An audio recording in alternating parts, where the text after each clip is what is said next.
তামিলনাড়ু ও কেরালার পর এবার অতি ভারী বৃষ্টি ও আকস্মিক বন্যায় তলিয়ে গেছে ভারতের উত্তরাখণ্ড। বন্যার পর ভূমিধসে ৩টি জাতীয় মহাসড়ক সহ তলিয়ে গেছে ১২০টিরও বেশি রাস্তা। যমুনোত্রী জাতীয় মহাসড়কের একটি অংশ দুদিন ধরে বিচ্ছিন্ন থাকার পর ভাঙা আরেক অংশ ব্যবহার করে উদ্ধার করা হয়েছে শতাধিক তীর্থযাত্রীকে। বন্যা পরিস্থিতির কিছুটা উন্নতি হলেও ভূমিধসে বিপর্যস্ত কেরালার কাল্লাদির টানেল প্রকল্পের চারপাশে টানা পঞ্চম দিনের মতো চলছে উদ্ধার অভিযান। এখনও সন্ধান মেলেনি বেশ কয়েকজন বন্যা দুর্গতের।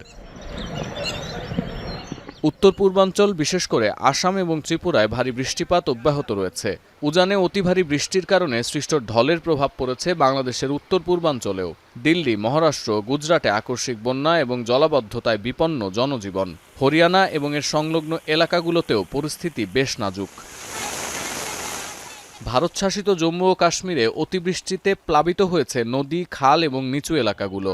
পানি প্রবেশ করেছে লোকালয়ে, ডুবে গেছে ফসলি জমি। ক্ষতিগ্রস্ত এলাকা থেকে অর্ধশতাধিক বাসিন্দাকে নিরাপদে উদ্ধার করেছে স্থানীয় প্রশাসন। ভারতের আবহাওয়া অফিসের পূর্বাভাস, আগামী কয়েকদিন হিমাচল প্রদেশ, উত্তরাখণ্ড, পূর্ব উত্তরপ্রদেশ এবং মেঘালয়ে অতি ভারী বৃষ্টিপাত অব্যাহত থাকবে। এছাড়াও পশ্চিমবঙ্গ, ওড়িশা, ঝাড়খণ্ড, বিহার, পাঞ্জাব, হরিয়ানা, পশ্চিম উত্তরপ্রদেশ, মিজোরাম, তামিলনাড়ু এবং কেরালায় বৈরী আবহাওয়া পরিস্থিতি অব্যাহত থাকবে বলেও জানানো হয়েছে। এদিকে চলতি সপ্তাহে দ্বিতীয়বারের মতো টাইফুনের কবলে পড়েছে চীন।